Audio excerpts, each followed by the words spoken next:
said you was high class. Well, that was just a lie. Yeah, they said you was high class. Well, that was just a lie. Yeah, you ain't never caught a rabbit and you ain't... Well, for 2 hours today, his body will, according to the funeral director, lie in state. Well, that choice of words may seem a bit exaggerated, but the sentiment will be understandable to the millions who'd made Presley their idol. He was, in fact, the symbol of a generation. He died last night of a heart attack after staying for 20 years at the top, or certainly near the top, of the world of popular music. In Memphis, at the hospital and at his home, the news came like a thunderbolt for fans and close associates. Well, he was upstairs in his bedroom, and I went upstairs to talk to him. He wasn't breathing. I talked to him last night, and we discussed some songs we were going to do on the tour and everything. There were no signs of ill health? None whatsoever.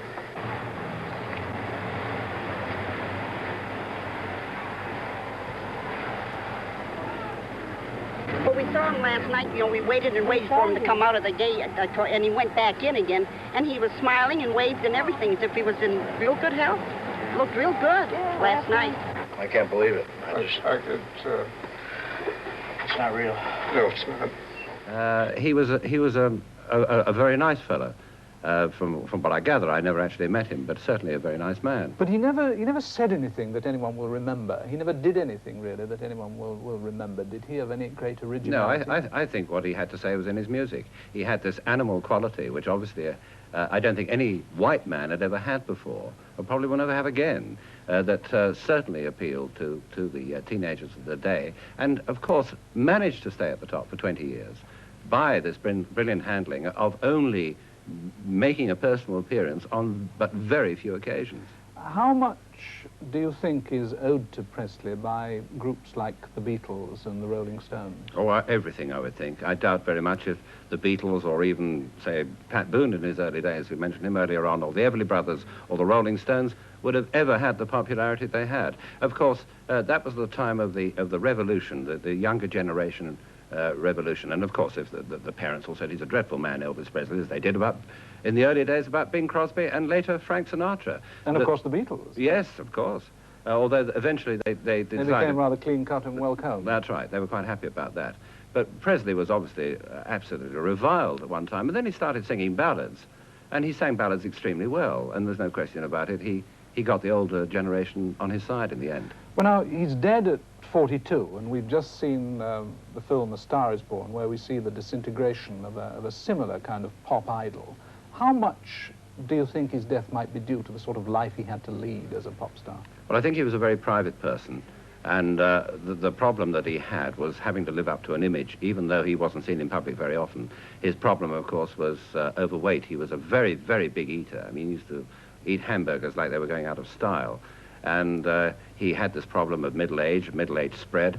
I mean, it has been said that he was a drug taker. I don't honestly know about that. It's also said that he played squash. Well, I hardly think he was a heroin. Certainly he might have been a cocaine sniffer, but he wasn't a heroin addict. But would you put his disintegration or his death as something which was inevitable in the sort of life he had to lead? Well, it happens to an awful lot of them. Of course, they don't all have the name of Elvis Presley. I mean, we've heard of many tragedies in the pop world. But he had everything material that a man could want. But then that isn't everything, is it, as we know that? His gyrating style led to the nickname Elvis the Pelvis, to unsurpassed sales of records, and to a 7-year film contract. The legend grew, and he kept his popularity through the 1960s, eclipsing even the Beatles with the number of records he sold. At the start of the rock and roll era, Presley became an instant success with songs like Heartbreak Hotel and Blue Suede Shoes. His fast rock numbers were the ones that aroused the young pop fans. Shuffle to the left, shuffle to the right, gonna rock and roll till the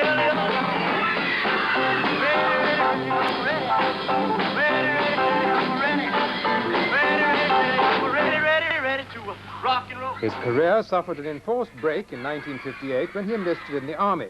When he was demobbed, though, he said he wasn't jealous of those who'd become famous during his army career.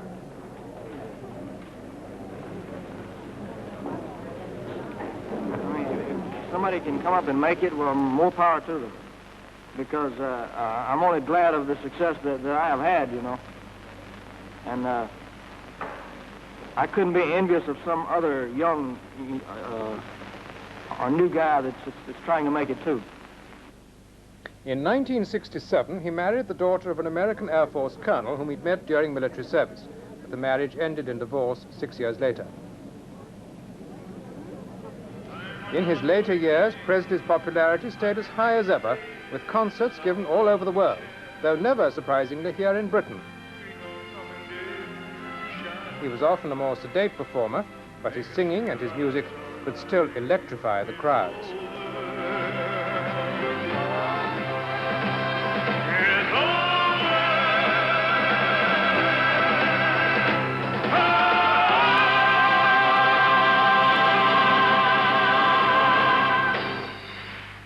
You can see the whole of the film from which that last number was taken on BBC One this evening at 6:20.